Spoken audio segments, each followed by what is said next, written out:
Hey everyone, welcome to the show. Imagine for a moment if the foundational principles of freedom you believe America stands for were quietly, almost imperceptibly, being dismantled. That's the unsettling perspective we're diving into today. Our source material for this deep dive comes from excerpts of the provocative book A Government of Wolves by John W. Whitehead. It's a work that argues we are seeing the rise of an American police state, compiling, well, numerous examples to support this claim. Our mission: to unpack the core arguments and striking examples presented in these sources, we want to understand the author's deep concerns about the erosion of our constitutional rights, significant changes in law enforcement, and the powerful influence of technology and other structures on our freedoms. We'll be sticking strictly to the material provided, presenting this viewpoint impartially, and seeing what crucial insights you can take away. Okay, let's unpack this. The central argument presented in these sources is quite stark. The author posits that historical figures like James Madison or Thomas Jefferson simply wouldn't recognize the United States today, suggesting a fundamental transformation has occurred. That's a bold starting point. The sources acknowledge that America has faced periods of challenge to civil liberties before they mention things like the Alien and Sedition Acts or, Lincoln suspending habeas corpus during the Civil War. But the author contends that the current situation is different and perhaps more insidious, largely due to modern technology. Precisely. While past periods saw government overreach, today's pervasive electronic surveillance, often with, minimal judicial review, was simply unimaginable centuries ago. The sources point specifically to the USA Patriot Act as a pivotal moment that opened the door to widespread, unwarranted intrusion. The core concern isn't just specific laws, but a fundamental shift in operating principle, away from governance under the Constitution and rule of law, towards a state increasingly defined by fear and control. And this isn't portrayed as a sudden overthrow, but something more gradual. Exactly. The author uses terms like creeping government that invades privacy slowly and almost imperceptibly. There's this idea that liberty is lost incrementally while people are focused elsewhere. The sources quote Naomi Wolf, suggesting that in the early stages of a fascist shift, things can look quite normal on the surface. The horror, perhaps, is elsewhere, while people turn away quite leisurely, distracted by daily life. A significant part of this perceived erosion, according to these sources, is a direct impact on specific constitutional rights, particularly in the Bill of Rights. That's right. The sources argue that some core constitutional protections are being violated or, decimated. The Fourth Amendment, which is supposed to protect against unreasonable searches and seizures and requires warrants based on probable cause. It's described with exceptionally strong language as being raped and decimated. That's powerful imagery. How do the sources illustrate that kind of violation?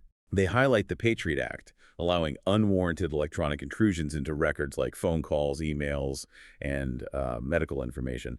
But they also bring it down to street level.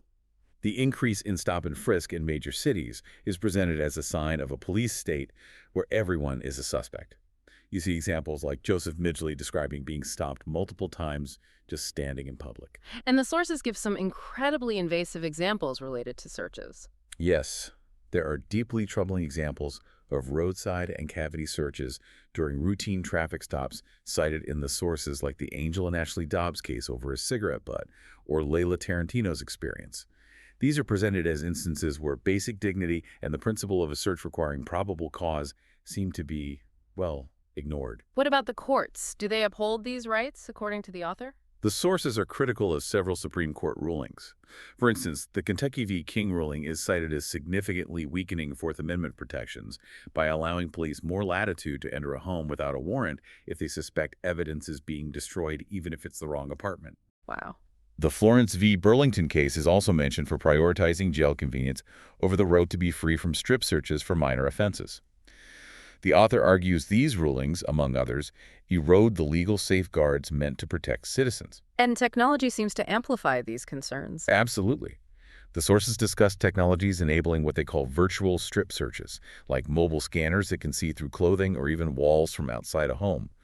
License plate readers that track and store your movements, even when you're not suspected of a crime, are also highlighted as examples of pervasive surveillance enabled by tech. Moving beyond the Fourth Amendment, the First Amendment, protecting speech and assembly, is also presented as being under attack.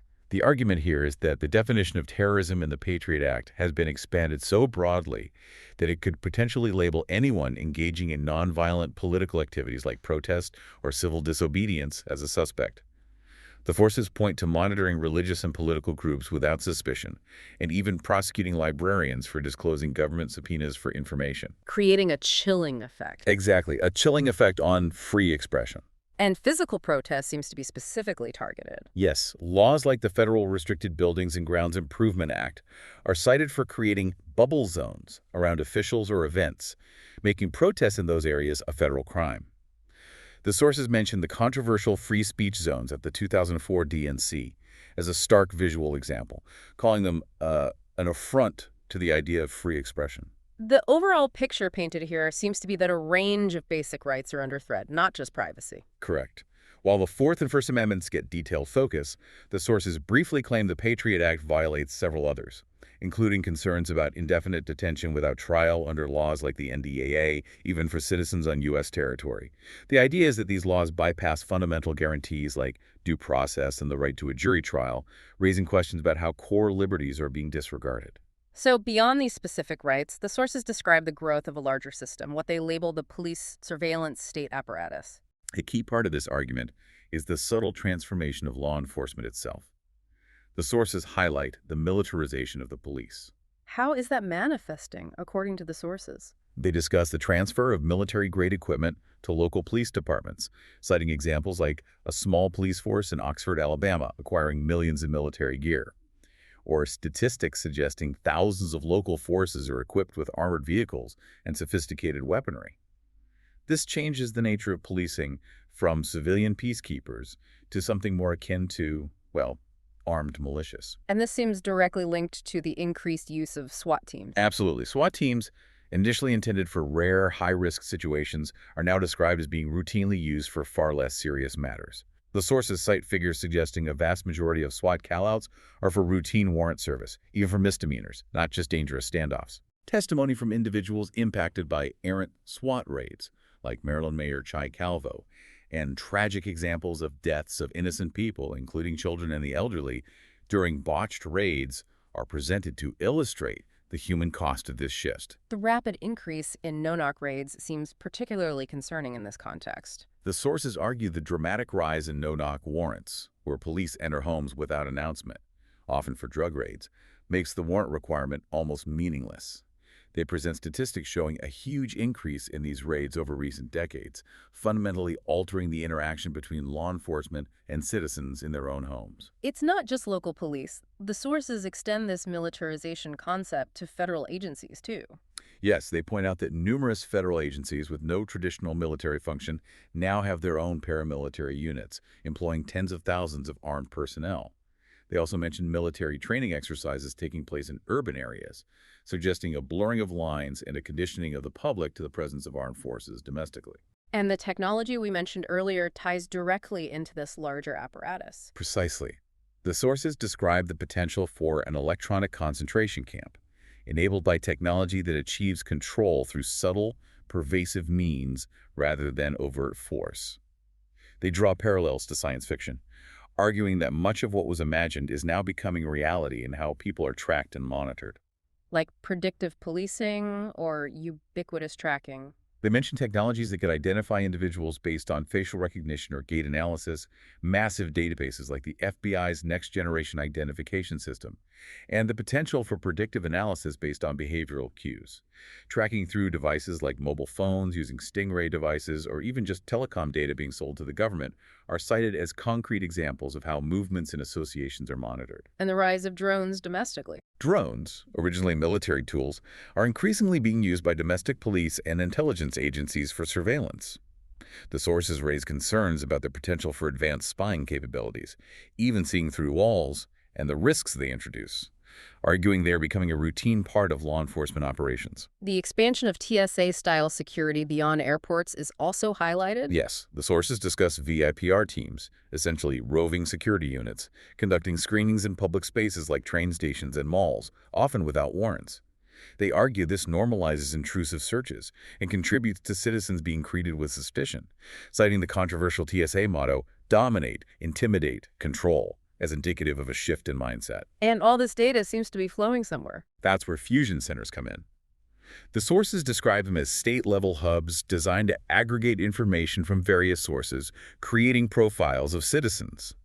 While intended for counterterrorism, a Senate report cited in the sources found many were ineffective, wasteful, and actually flagged innocent activities in groups like Tea Party members or environmentalists as potentially suspicious. Wow. And the NSA's role in mass data collection is presented as central to this apparatus. The Utah Data Center is highlighted as a massive storage hub for collected data, phone calls, emails, internet activity.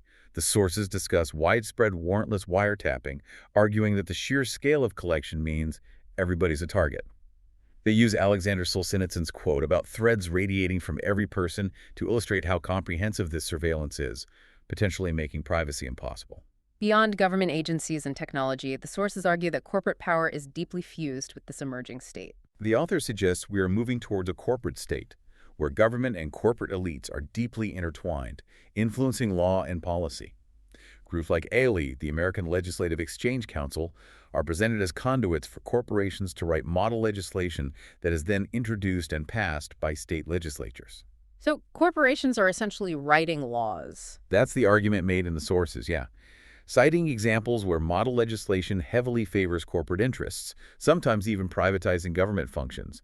They argue this process fundamentally undermines representative government, replacing it with influence from corporate lobbies. And this connects directly to the prison industrial complex. This is presented as a stark example of the corporate state in action.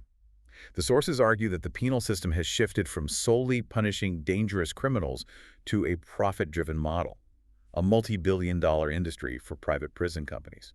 How do these private prisons incentivize keeping people locked up? A key point from the sources is that private prison contracts often include occupancy guarantees, requiring states to keep beds filled, sometimes as high as 90–100%. Really? Yeah.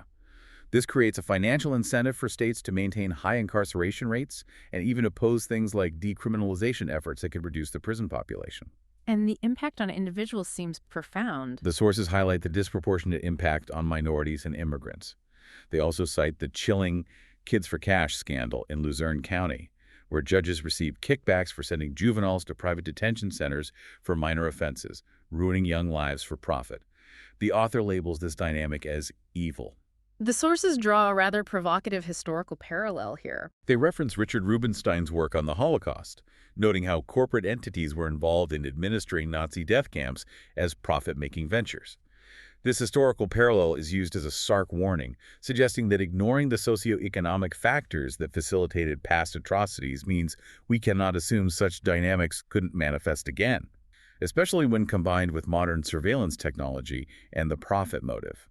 So we've covered the erosion of rights, the growing apparatus, and the influence of corporate power, but the sources also delve into the psychological reasons why a population might accept these changes.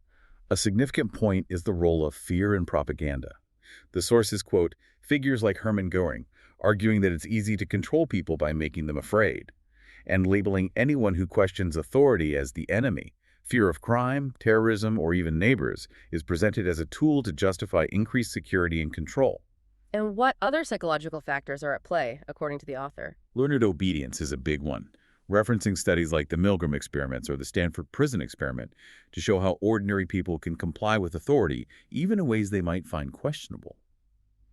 The hierarchical structures in policing and the military are seen as reinforcing this compliance. There's also the idea of inaction when others are involved.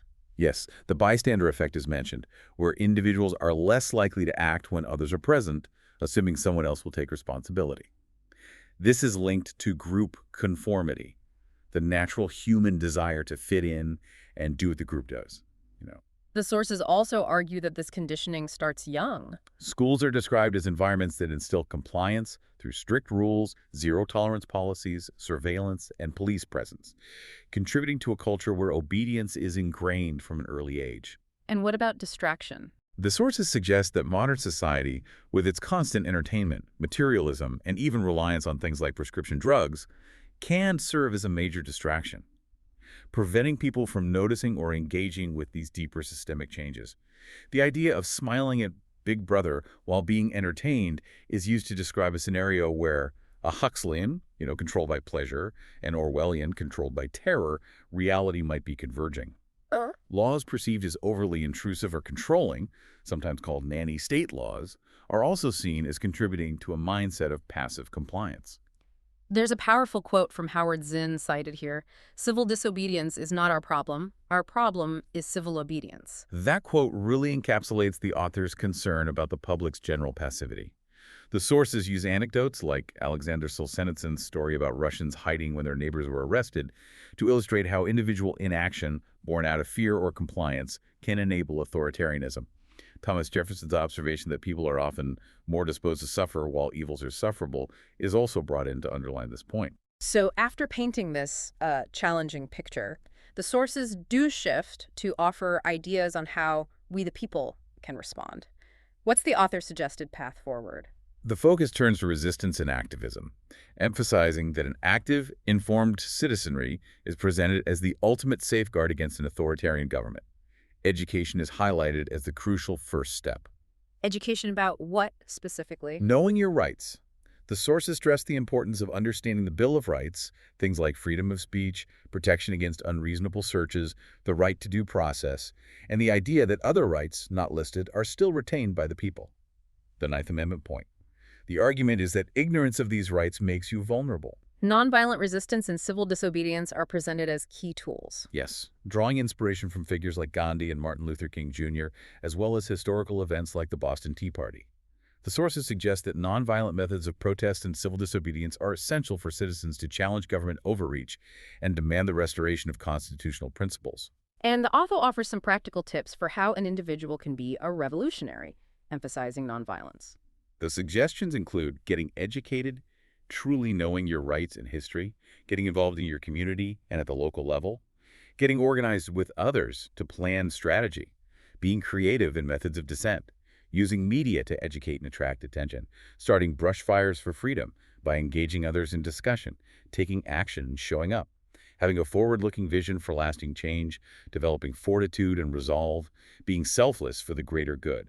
And importantly, remaining optimistic and maintaining hope that change is possible and that the right to dissent and criticize still exists. It seems like that blend of action and hope is presented as crucial. It is.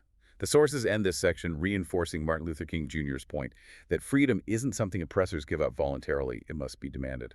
This underscores the author's view that it's the active engagement of citizens that holds the power to push back against the trends described. So, where does all this leave us?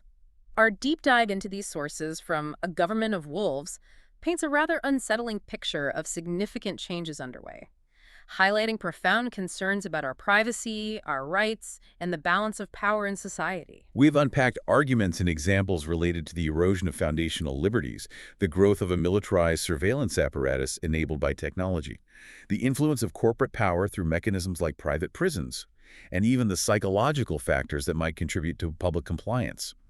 The author argues these elements are converging to fundamentally alter the landscape of American freedom. What stands out to you when you consider these points together? The sources we explored make a powerful case that vigilance and a deep understanding of history and our constitutional rights are absolutely critical today. It challenges us, the listener, you, to consider our own role. Are we simply passive observers of these changes, or do we have a responsibility to be informed, engaged, and actively work to preserve the principles of liberty? The provocative thought to leave you with, straight from the sources. In a world where the government, with the help of technology and corporate partners, can identify you, track your whereabouts, monitor your communications, and profile your activities for security or convenience, what happens to the very idea of a private life? And what does it truly mean to be free in that kind of environment? The sources suggest this isn't a distant possibility, but a present reality. What does that look like from where you stand? Thanks for joining us for this deep dive. We hope this has given you a lot to think about.